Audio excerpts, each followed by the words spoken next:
Hubo un momento en mi vida en el que estuve al borde de la muerte, y lo que más me dolió no fue morir, sino darme cuenta de que estaba viva y no sabía para qué. No vengo a salvarte, te vengo a acompañar, y tú haces que el milagro suceda. Es válido estar mal. Hablar de la muerte no es tabú, es un acto de amor.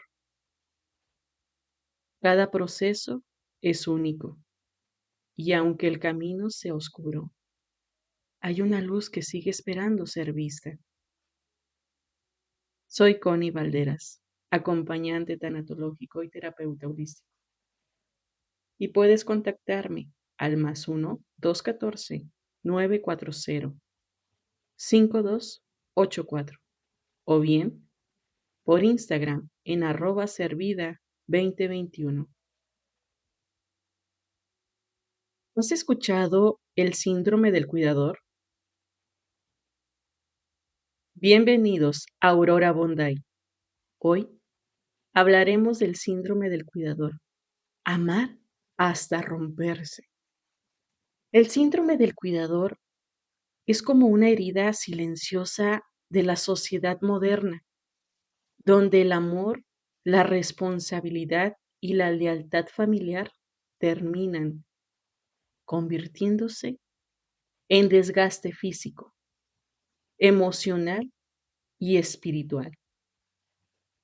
En ese tema no es para acusar, señalar o criticar, es para nombrar lo que duele en silencio. Hoy no hablaremos del enfermo, hablaremos de quien cuida hasta desaparecer, de quien sostiene mientras nadie sostiene, de quien ama tanto que el cuerpo termina pagando la factura. Este espacio es para quienes cuidan sin aplausos, cuidan sin relevo, cuidan sin permiso para cansarse. Hoy vamos a poner palabras donde solo hubo resistencia.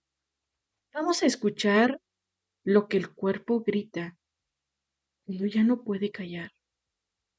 Vamos a mirar de frente lo que la sociedad normaliza y que poco a poco rompe por dentro.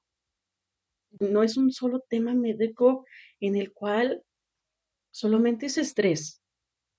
No es solo un simple cansancio o algo pasajero.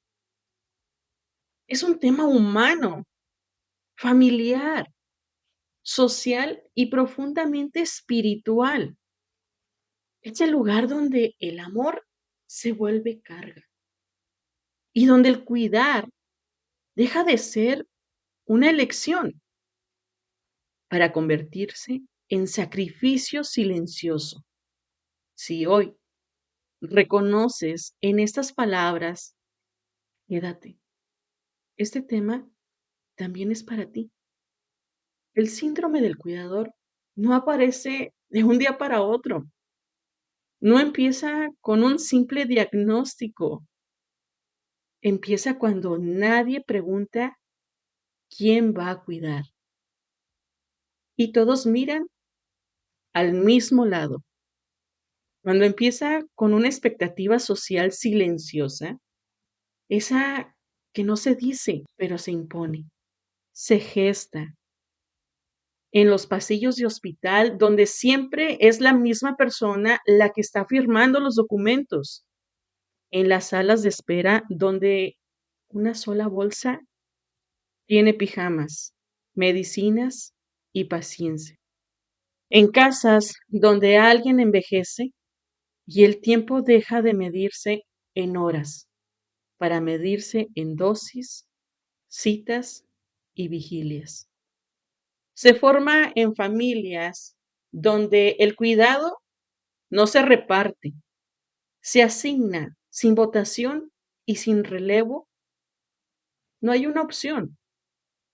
y mientras tanto aplaude al hijo responsable, como si la responsabilidad no cobrara intereses en el cuerpo de la persona. Idealiza al que se queda, lo llama ejemplo, lo llama bendición, pero nunca le pregunta cómo está durmiendo. Señala al que se cansa, lo tilda de impaciente, de frío, de malagradecido, como si el cansancio fuera falta de amor. Juzga al que pide ayuda, como si pedir apoyo fuera rendirse, como si descansar fuera abandonar. En redes sociales, esto se disfraza de frases muy bonitas. Los padres lo dieron todo por ti. Honorarlos es cuidarlos. Dios te eligió porque eres fuerte, el mejor de todos. Pero nadie sube las noches sin dormir, la espalda doblada, la ansiedad constante que va incrementando poco a poco, el miedo a enfermar y no poder seguir. Nadie muestra el enojo que da la culpa, la tristeza que no se puede llorar, ese deseo silencioso de huir y la vergüenza inmediata por haberlo pensado. Así nace el síndrome del cuidador, no por la falta de amor, sino por exceso de carga sin sostén. Porque cuidar debería ser un acto compartido, no una condena silenciosa para quien no se fue. Existen dos variantes en este punto. ¿Qué pasa cuando es un hijo solo? Cuando hay un hijo solo, el cuidado no se reparte, recae completamente en él. Lo que socialmente se espera, no hay de otra. Es el único. Le toca. No hay negociación. No hay relevo. No hay alternativa visible. ¿Y cómo se va viviendo esto por dentro? El hijo único no elige, asume, vive con una presión constante. Si no estoy yo, no hay nadie. Y la culpa es absoluta. La culpa si se cansa. La culpa si se enferma. La culpa si desea una vida propia. Y existe un riesgo emocional. Es un aislamiento profundo. Es una sensación de encierro vital. Ansiedad por responsabilidad total. Duelo anticipado más intenso.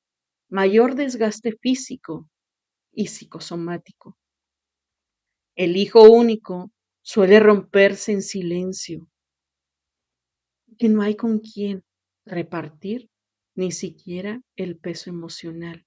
Y ahora vemos este punto desde otra perspectiva. ¿Qué pasa cuando hay varios hijos?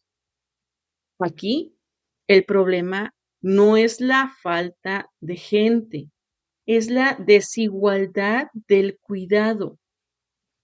¿Y qué pasa en muchas familias?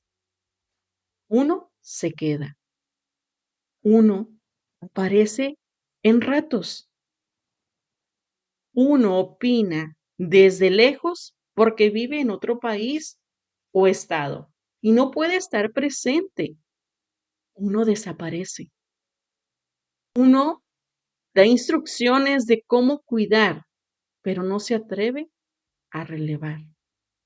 Y el cuidado se personaliza.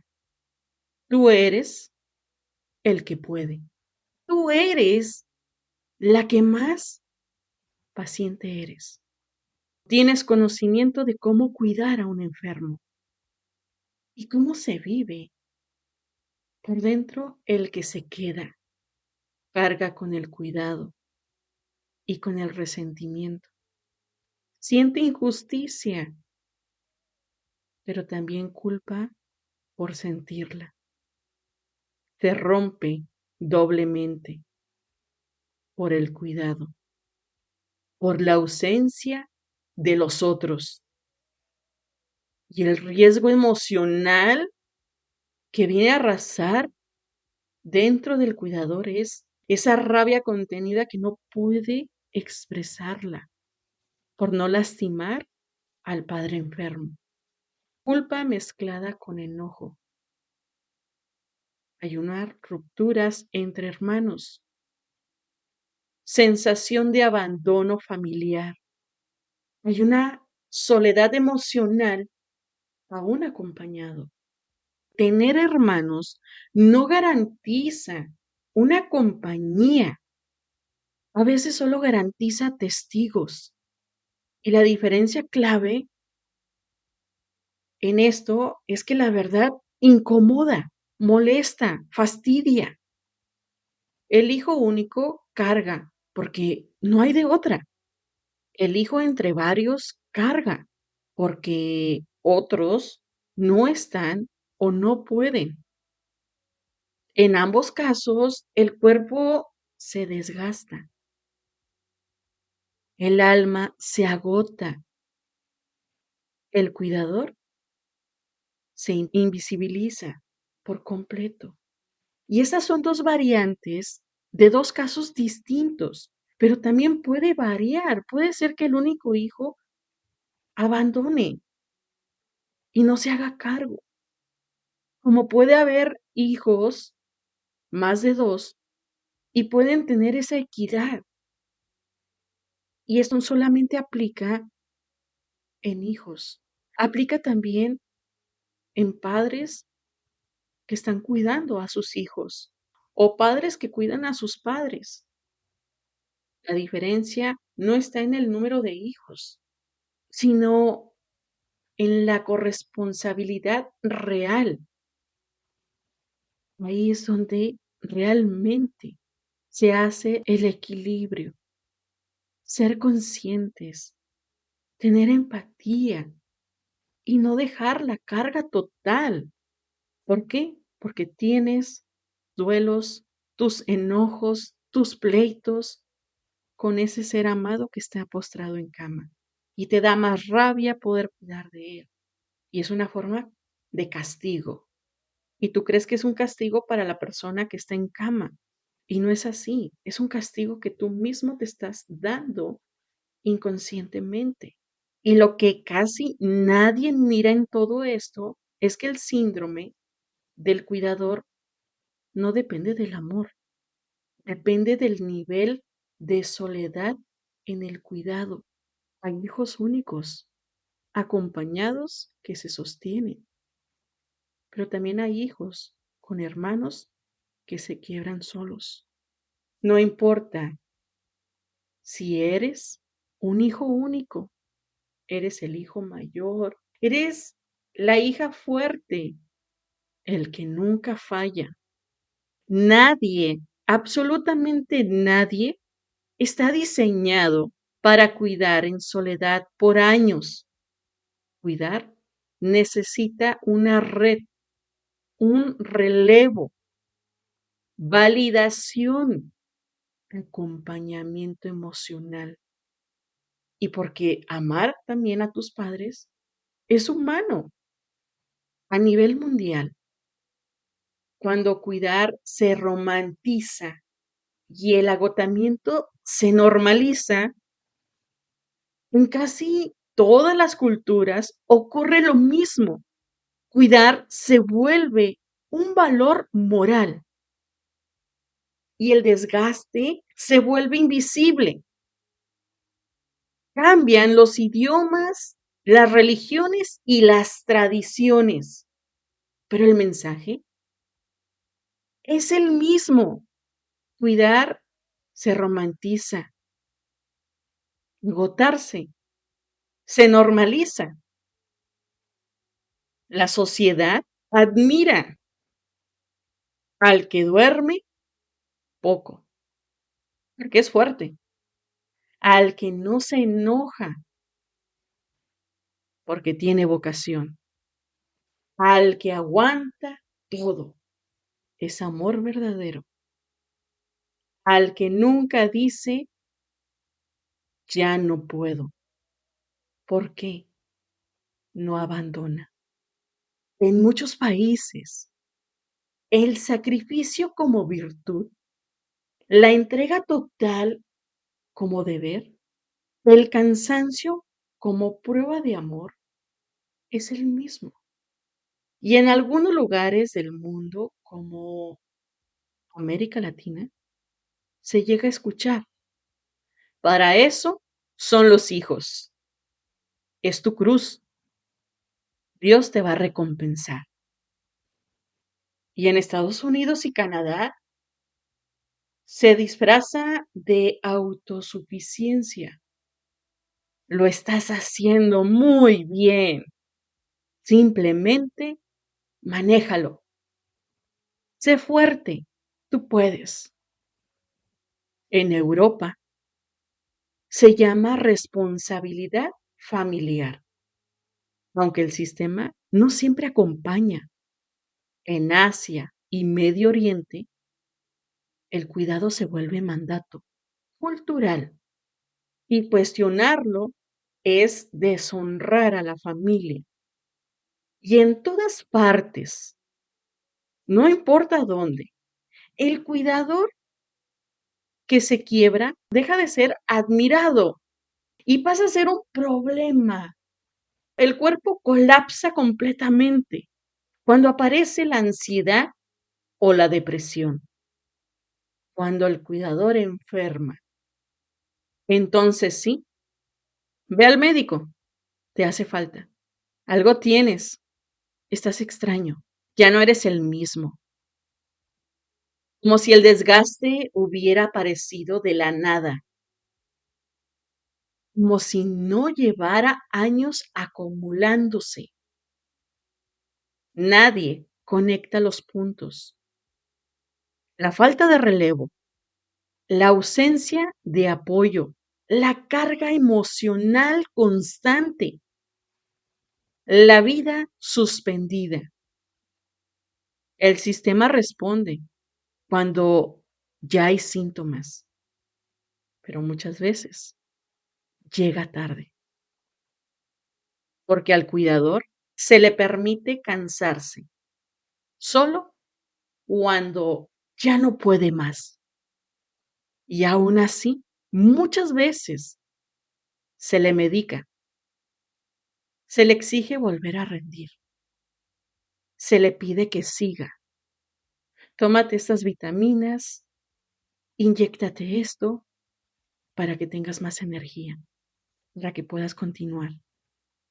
El mundo no falla al admirar el amor, falla al exigir sacrificio sin un sostén. Cuidar debería ser una tarea compartida, no una prueba de resistencia humana. Laura tiene 47 años. No se considera una heroína, ni siquiera se considera fuerte.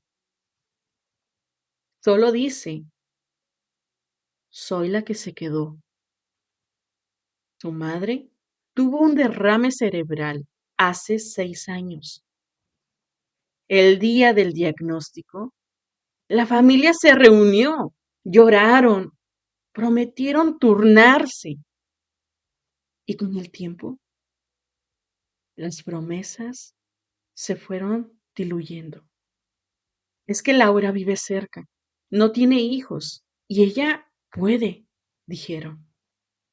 Al principio era algo temporal, después algo indefinido y ahora se convirtió en algo permanente.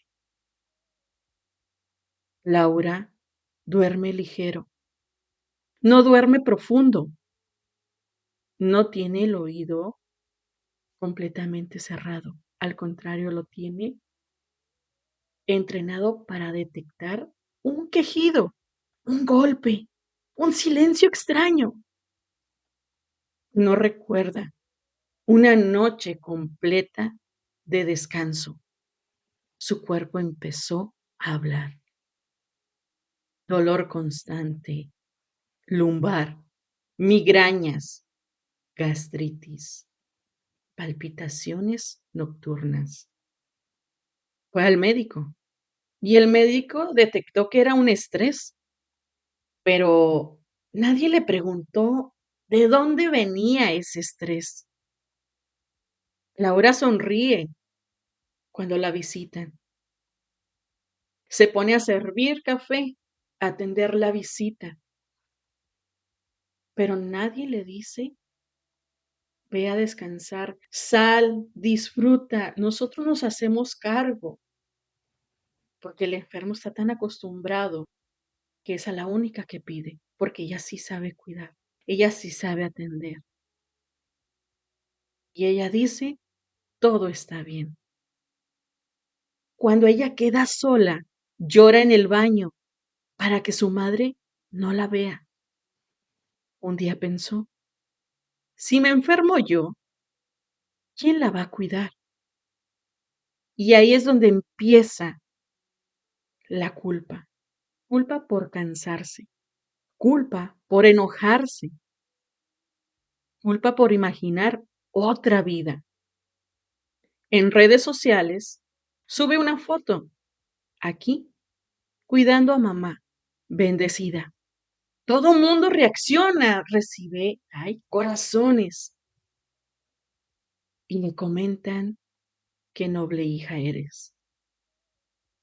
Pero nadie mira que ella dejó su trabajo, dejó su vida social, dejó de ser mujer para convertirse en función. Dejó sus sueños y metas personales. Un día en consulta dijo algo que rompe.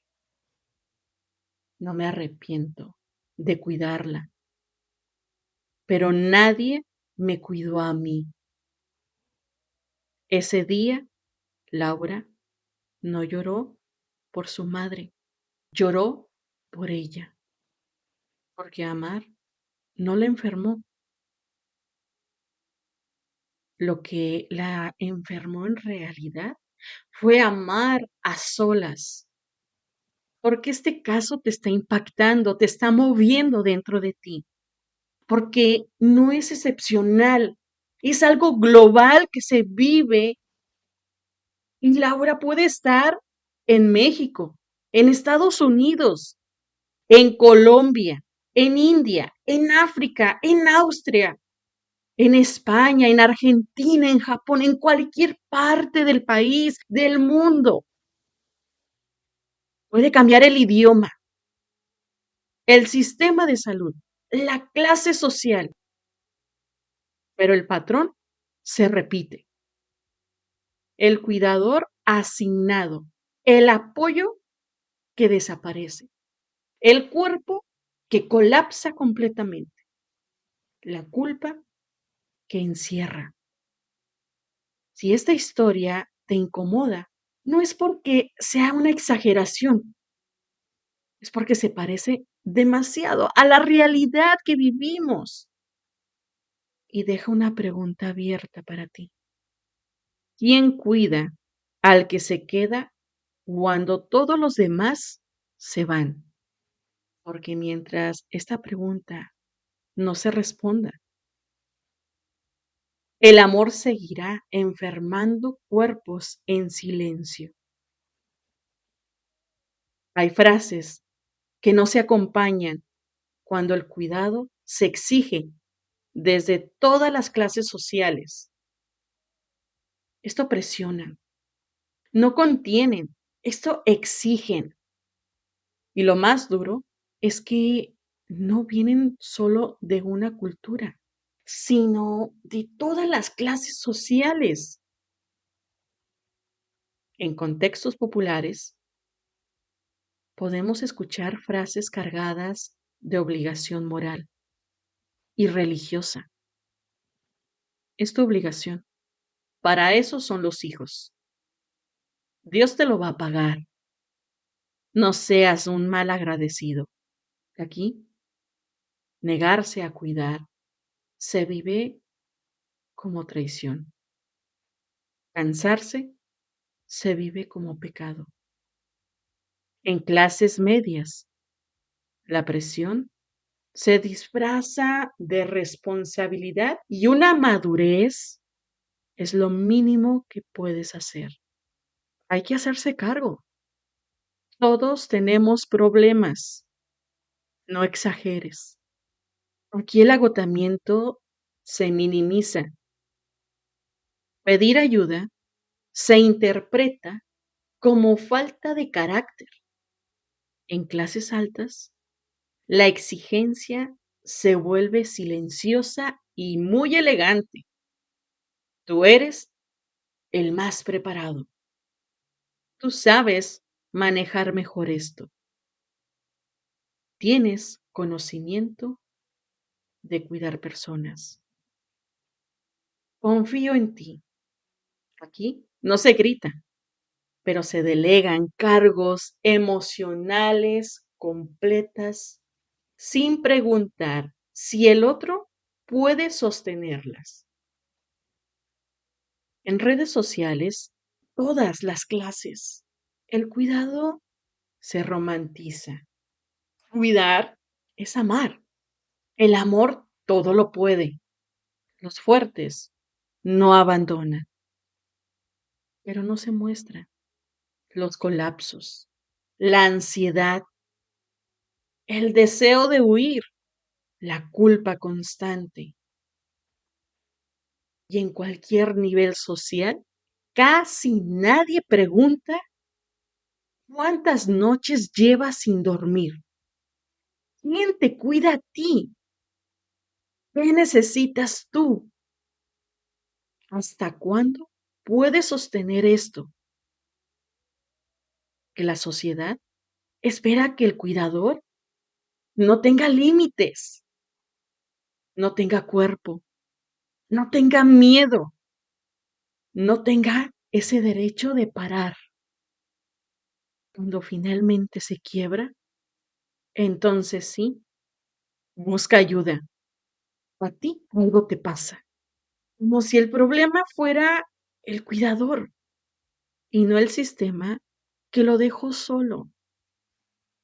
Cuidar sin apoyo no es una virtud. Ténganlo muy claro esto. No es una virtud. Es un abandono encubierto. ¿Qué pasa cuando el cuidador colapsa?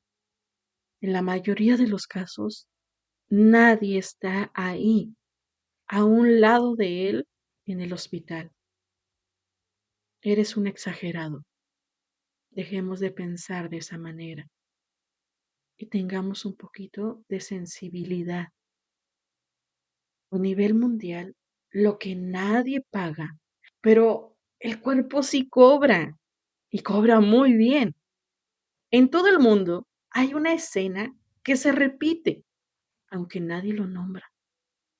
Es esa persona que está siempre con el oído despierto, no por un insomnio voluntario, sino por miedo a que el otro necesite ayuda o si se cae o si deja de respirar, se está ahogando, necesito estar al pendiente. En Japón se llama deber. En América Latina, amor filial. En Estados Unidos es una responsabilidad. En Europa, cuidado familiar. El nombre cambia. En cualquier parte del mundo va a variar. Pero la factura no. Esa va a ser siempre la misma. Nadie paga las noches fragmentadas, donde el cuerpo duerme, pero la mente nunca descansa. Nadie paga el insomnio acumulado, que no se resuelve con una siesta simplemente, ni con un duerme cuando puedas. Nadie paga la espalda rota de levantar cuerpos cansados y mover sillas, camas, andadores, de sostener peso físico y emocional al mismo tiempo. Nadie paga la mente en alerta constante, ese estado de vigilancia permanente que no se apaga ni de día ni de noche. Nadie paga la culpa por querer descansar, por desear una hora solas, un momento de privacidad, por imaginar una vida que ya no cabe en la rutina del cuidador. Nadie paga el llanto silencioso en el baño, en el auto, en las madrugadas, para que nadie vea que ya no se puede más. Nadie paga la vida personal detenida, esos proyectos pausados, relaciones que se enfrían, amistades, parejas, la identidad que se diluye por completo. Socialmente, esto se normaliza. Así es la vida, dice. Todos pasan por eso. Es una etapa, pero el cuerpo no entiende de etapas. El cuerpo va registrando en cada parte, en cada esquina, en cada rincón, contracturas, taquicardias, migrañas, problemas digestivos, bajas defensas, ansiedad, estrés, depresión. En países con sistemas de salud sólidos, se atiende el síntoma. En países sin red de apoyo, se sobrevive como se puede. En ambos casos, el cuidador queda solo con la carga. Porque aunque nadie pague ese desgaste, el cuerpo siempre cobra y lo cobra con intereses. Por eso, cuidar al cuidador no es un lujo cultural, es una urgencia humana global. Hay dos niveles, social y colegial. Pero, ¿cómo se vive y cómo se entiende el síndrome del cuidador en estos dos niveles? A nivel social, en la vida real, socialmente el síndrome del cuidador no se reconoce como un problema hasta que colapsa. Ahí es donde sí se reconoce.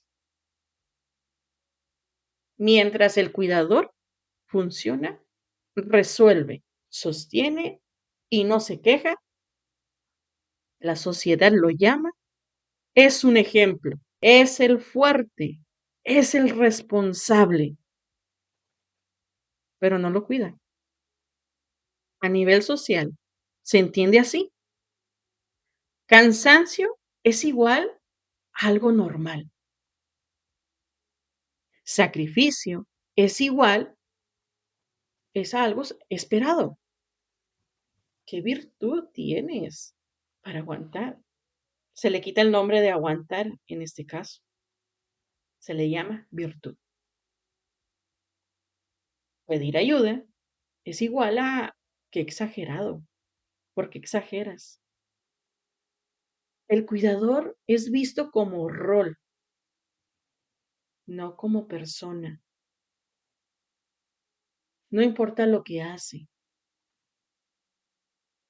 no lo que siente. Aquí lo importante es cómo lo hace, lo realiza, la función, pero nos olvidamos de el sentir. Y aquí es cuando aparece la ansiedad, la depresión, el dolor crónico, el colapso físico. Entonces cambia la mirada. Algo le pasa a esta persona o algo le pasa al hermano. Antes no era así. Ve al médico. El problema se personaliza cuando la causa fue colectiva. A nivel colegial, académico, lo que dicen los libros es en el ámbito médico, psicológico y académico, el síndrome del cuidador sí está descrito, estudiado y documentado. Claro que lo está. Y esto se reconoce como estrés crónico del cuidador, sobrecarga del cuidador primario. Se estudia impacto físico-emocional, alteraciones del sueño, trastornos ansioso-depresivo, enfermedades psicosomáticas, deterioro del sistema inmune. Pero aquí, en esto, está la grieta, porque a nivel colegial se define, pero a nivel social se minimiza el papel. ¿Por qué? En el papel no es debilidad, no es un drama, no es falta de amor. Y en la práctica es lo que te toca. ¿Quién más lo va a hacer si no eres tú? No exageres. Y quizás se pregunten, bueno, son puntos que ya mencionaste anteriormente, sí, pero quiero que quede claro en ti que el cuidador debe de ser cuidado y sostenido. Y ejemplos reales donde ambos mundos chocan, personas que llevan años sin dormir una noche completa. Socialmente te acostumbrarás, pero clínicamente privación de sueño crónico. Hijos que no recuerdan la última vez que pudieron enfermarse. Socialmente eres el fuerte, pero médicamente supresión de necesidades básicas. Cuidadores con culpa por salir una hora. Socialmente piensa en ella. Terapéuticamente, anulación del yo. Ya no saben quién son fuera del rol. Socialmente, eso es amor. Psicológicamente, pérdida de identidad. Cuerpos que somatizan. Socialmente, todo es estrés. Clínicamente, somatización por silenciamiento emocional. El cuerpo empieza a hablar cuando el alma fue obligada a callar. Es una verdad que incomoda social y académicamente. El síndrome del cuidador no es solo individual, es consecuencia de familias que delegan sin acordar, sociedades que exigen sacrificios, culturas que veneran el aguante, sistemas que reconocen al cuidador solo cuando enferma. El verdadero problema no es cuidar. El problema es todo lo que se espera del cuidador sin decirlo. Se espera que cuide solo, sin relevo, sin reconocimiento, sin contención emocional, sin límites permitidos, mientras el mundo sigue funcionando.